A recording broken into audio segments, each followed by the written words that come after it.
everyone, and welcome back to the podcast Conversations That Count. I am joined today with Ashton Blaze, as you can see, an amazing cosplayer, actress, and altogether amazing human being. Thank you. Now, Ashton, before I over-introduce you, can you introduce yourself to everyone? Hello, everyone. I am Ashton Blaze. I am a cosplayer, pinup artist, streamer, movie, reviewer, if you want to call it. And we are here at Nightmare Weekend in Chicago, and I'm really excited to sort of talk about what we're doing here today.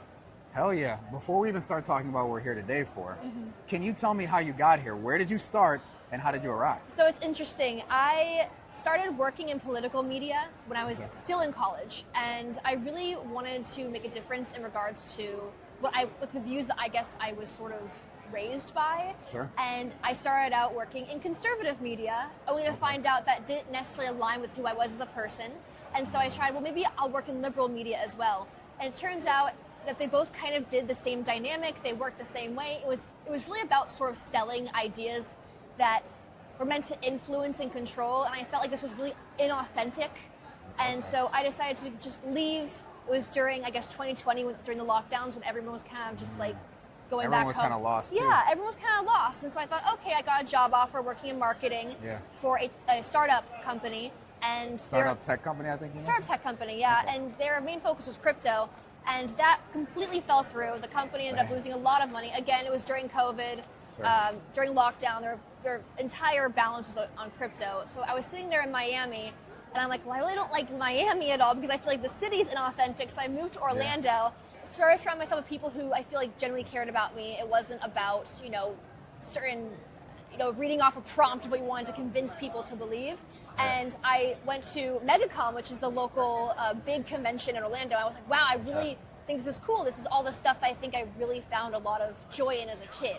Whether it's horror movies, anime, comic books, those were all the different things. So wait, why'd you end up there? Why'd you go to that event?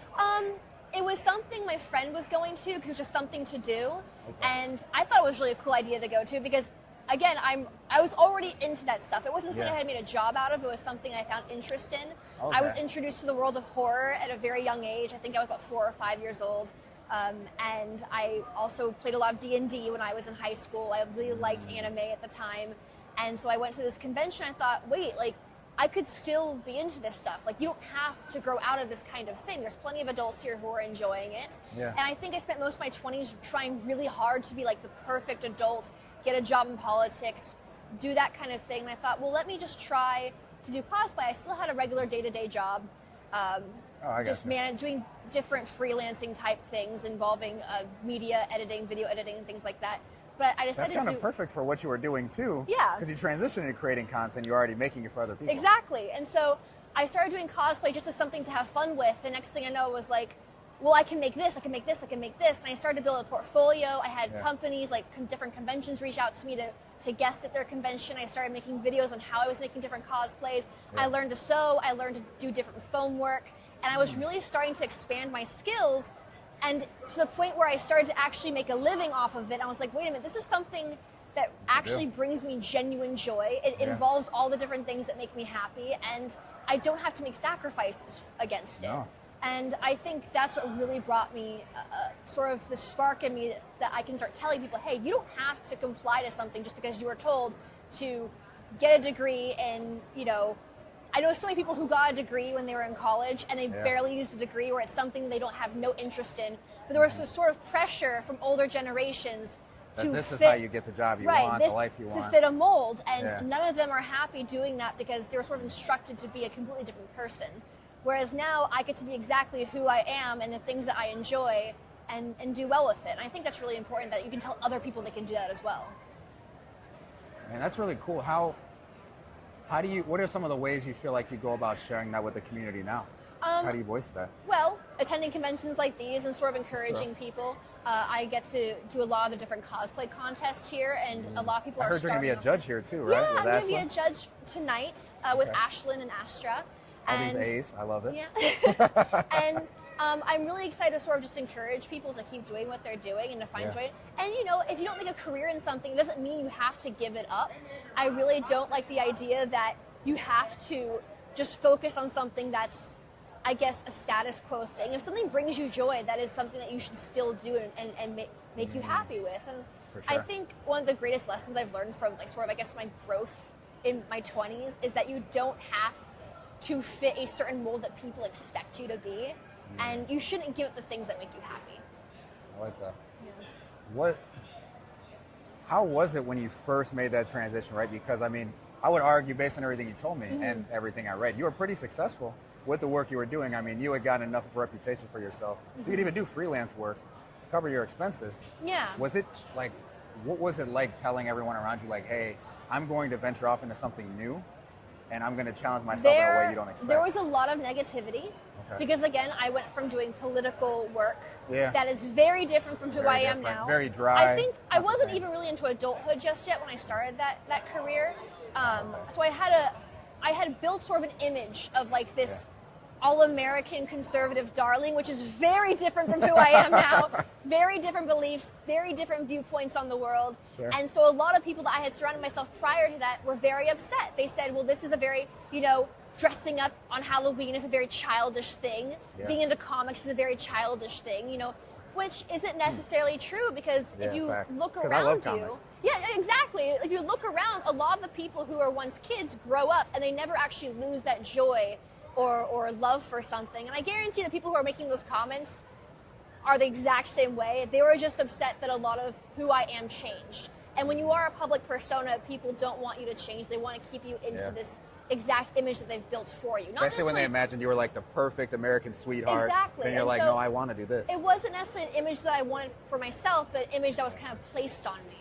And I think I now have more freedom to kind of choose who I get to be by doing this. I mean, I get to dress up whoever I want, whoever I want now. That's so true. And, and at the end of the day, it doesn't really matter what other people think, because this is something that makes me happy and something that brings me joy. And, if it works out, it works out. If it doesn't work out, it doesn't work out. And there's always going to be other people who support me in the end. It doesn't have to necessarily be, I don't have to rely on people from my past. And there are people from my past who did continue to support me doing what I do now, and they don't care. They're just happy to see that I'm happy, or maybe they have an interest in this stuff anyway. So that's really what it comes down to. So, what would you say to someone who is like struggling, trying to find like their most authentic way, their most authentic self? How would you inspire them? So this is kind of what I found, and I read this somewhere, so I can't take credit. I don't know who originally said this. Sure. But your 20s, and it really applies to what I went through, so I don't quote me on this because someone else said it, but this is what I went through. I'm definitely going to quote you on it, so I'm ready. Your 20s are about establishing yourself, but your 30s are finding the things that make you happy, which always seem to stem from when you were a child. So so I find joys in a lot of things like horror movies, D&D. I do a lot of D&D streaming. Yeah. I enjoy comic books. I'm actually working on writing a comic book right now. No way, that's sick. Yeah, a lot of the characters in that comic book are actually based on famous horror icons.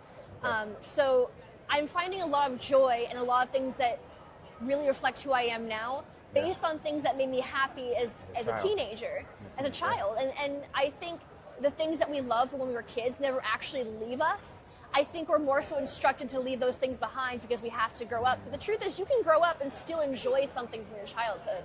There's no rule book on that. Isn't that kind of wild, too? You spent your 20s trying to prove that you're an adult. Yeah. And then you hit your 30s and you're like, why did I care about proving anything to anyone except for myself? You can still pay taxes and pay your bills and enjoy the things that make you happy. There's no rule that says you can't. In your 20s, you're like trying to make everyone else happy. And you hit your 30s and you're like, wait, I exist too. Yeah. Why am I not making myself happy? Exactly.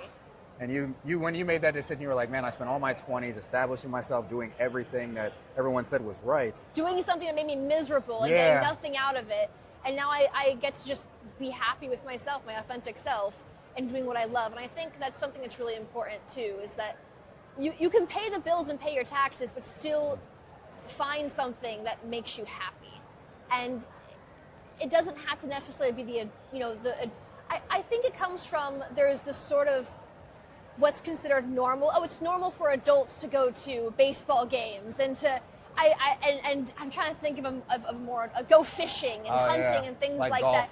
Yeah, it's fine if you can have a female friend group to drink wine and have book club with, but it's weird. Hey, going wine tasting sometime is fun. Let's not sleep on wine tasting. But certain things like comic books and dressing up and certain and movie franchises are weird. And I think, who makes these rules? Who makes these, dictations on what's weird or not? And I don't know. I feel like finding things that make me happy are the most important thing of all. But I think if someone's trying to find out who their authentic self is, look at who you were at like 12, 13, 14, because I feel like that was the age I wasn't concerned what other people thought about me. And but I it's think probably where you found the most of yourself. Yeah, exactly. It's when you felt the most free to figure out who you are, and also when you didn't care what anyone else thought. And I think there's a certain line at like 16, 17, 18 where we're trying so hard to prepare for adulthood that we are like, okay, time to give up the things that are childlike, time to give up things that are childish. And then we sort of lose a sense of ourselves by doing that. Huh. I love that. Man, you really hit me with, I need to go reflect on my entire It does help to have a existence. bachelor's in psychology. Oh, okay. That explains it, because I'm over here like, she's done way too much introspection. It does. I mean, when you're kind of forced to be at home during COVID, to kind of like reflect on like, man, why did I go into a career in politics if I hate it so much? Why did I do this? Why did I do these things? And you sort of reflect on who you are as a person, why you make the decisions that you do, and it kind of forced me, because I was sitting at home. Yeah. I had moved back actually to my parents' house during 2020, and I was kind of sitting there like, okay, I can't go anywhere. I'm in California. Everything's locked down. What do I do with my life? And I was kind of sitting there watching old movies, because my dad had all of his old VHS tapes and all the old watching DVDs. old scary movies. All the old movies that my dad introduced me as a kid. I was like, man, only if I can make a career out of this. And then you realized you could. I could, yeah. And it really just kind of came full circle for me. I think I had to have a moment of like reflection to understand like what would make me happy. And so. See, I actually had something similar like that. I didn't get as far as I am now, but I was going to be a lawyer at first. Like, I wanted to go to law school. And I kept meeting lawyers. Not one of them were happy. I would tell them, hey, I want to go to law school. I want to do this. And because of that, no worry, we'll edit all that out. But because of that, I was like, man, I keep meeting other people who are unhappy. I'm not super happy being in school as it is, so I need to be another 3 years. And then I decided, no, I've done enough school. And I think it was the best decision I ever made.